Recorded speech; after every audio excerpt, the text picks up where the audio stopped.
Danny Mee, a retired and restless former captain of England's national football team, nicknamed the Bone Crusher, finds himself in prison after a drunken assault on police officers. His once illustrious career ended amidst match-fixing accusations, making him an outcast even among inmates.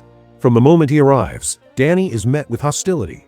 The ruthless guard Hatchet makes it clear he's a nobody, and other prisoners, viewing him as a traitor, hurl insults.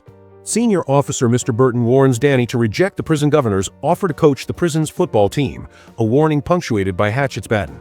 Assigned to clean the yard with an old-timer named Doc, Danny quickly learns about the prison's harsh realities, including the unusual practice of cleaning up newspaper-wrapped feces thrown from cell windows.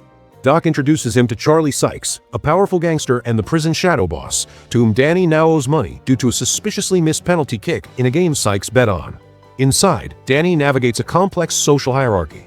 Nitro, a flamboyant psychopath, offers him anything he wants, while the intimidating Massive offers strange comforts like chocolate and soft toilet paper. His cellmates, like the rest of the prison, want nothing to do with him. Danny also encounters the legendary Monk, a chained beast of a prisoner held in solitary for 6 months, rumored to have killed 23 people, and possessing formidable karate skills. Even the guards steer clear of him. As expected, the governor offers Danny the coaching position, hoping to boost his semi-pro team. Following Burton's earlier instructions, Danny refuses, angering the governor, who suspects Burton's interference. Life in prison continues to be a struggle. Danny endures harassment from inmates like key and arbitrary punishment from Burton, including being pepper-sprayed and thrown into solitary. The gambling-addicted governor, too, seems to delight in tormenting him. Massive, however, offers a solution: propose a football match between the inmates and the guards. This idea appeals to both the governor and Burton. Nitro, despite his violent past, also expresses interest in playing, while the struggling governor, having lost a significant bet, faces pressure from Hatchet regarding Massive's growing friendship with Danny. Danny wants Sykes' men on the team, but the prison boss initially forbids it. Still, a loyal fan, Blue T, emerges, eager to learn from Danny. Danny begins to uncover the prison's illicit dealings. Sykes provides betting tips to the governor in exchange for acid-soaked newspapers, a trade of intel for contraband. Nitro, seeking a transfer to a nicer prison, rats out this deal to the guards, a conversation Danny overhears. When Hatchet brutally beats Massive, Danny intervenes, leading to another stint in solitary. Massive secretly provides him with a bouncy ball to preserve his sanity. Upon his release, the black inmates, grateful for Danny's defense of Massive, join his team. Danny and Massive begin scouting players, with Danny's cellmates proving surprisingly talented. Sykes' right-hand man, a Scotsman, also wants revenge on the guards, but Sykes won't allow it. A shady bookie recommended by Sykes threatens the governor for an unpaid debt, even dousing his car in gasoline. Nitro, vying for the team manager position, is rejected by Danny. He then falsely tells Hatchet that Danny is a snitch, leading to a confrontation where Danny disarms his attackers and refuses to rat them out, earning the Scotsman's respect and his commitment to the team. To secure Sykes' cooperation, Danny proposes a deal. He will bet on the game and choose the outcome, implying an inmate victory.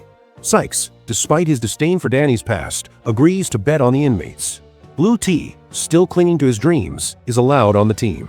The warden complains to Sykes about the threatening bookie, and Doc shares a heartbreaking story of his crime, a grenade attack that accidentally killed a family. Sykes finally allows his men to join the team, but only if Danny fights one of his enforcers. Nitro, now a snitch, is transferred to solitary for his own safety. Danny's opponent in the fight is not Gentle Nick, but the formidable Catch, an undefeated fighter. The brutal chain boxing match, involving punches and chugging homemade alcohol, ends with Danny's surprising victory, solidifying Sykes' support. Now the challenge is to transform these brawlers into a cohesive football team. The Scotsman surprisingly suggests the Monk as goalkeeper, revealing his past potential before he lost his mind. Sykes negotiates the Monk's release from solitary, subtly hinting to the governor to bet on the guards. The Monk, initially reluctant, agrees to play only when he learns it's against the guards. During practice, he breaks a player's nose, claiming it was an accident. Danny warns Burton his team will be a force to be reckoned with. Both sides train intensely. Sykes reminds Danny of the high stakes and the inmates need to win. The Scotsman, Monk, and Blue T teach the team dirty tricks, with Blue T enduring the painful demonstration. Hatchet pressures Nitro to sabotage Danny, threatening to throw him back into the general population. Nitro builds a bomb. Meanwhile, the warden's secretary, attracted to Danny, provides him with footage of the guards' matches and their personal files. During a team meeting, Nitro plants a bomb in Danny's locker. Danny, having forgotten some tapes, asks Doc to retrieve them. On the way, Danny confesses to Doc about throwing his past match due to crippling debt and threats. Just then, an explosion rocks the prison. Hatchet gives Nitro transfer papers, but it's a trick. He's being sent to the prison's psych ward. The inmates bid farewell to Doc, acknowledging he might have atoned for his past. Game day arrives with the entire prison in attendance. Burton urges his guards to win fairly, while Danny inspires his team, reminding them of the significance of their victory. Sykes reveals that Doc used his life savings to buy the inmates' uniforms. 2 inmates provide live commentary. The game quickly devolves into a savage brawl. Danny takes out the head of security and twice targets Hatchet's groin with free kicks. The monk, in a moment of confusion, charges the wrong goal but recovers in time to make a crucial save. Danny scores the first goal. The first half ends in an all-out brawl, even the commentators fight.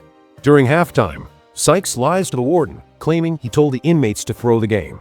The warden, furious, blackmails Danny, claiming Nitro implicated him in Doc's death, threatening him with 20 more years if his team wins.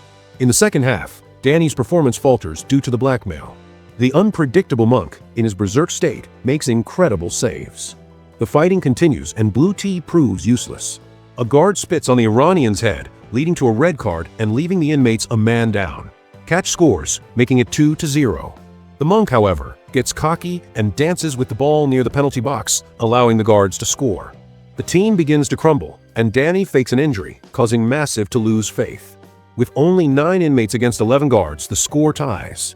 Danny returns to the game, determined to win, but his teammates no longer trust him.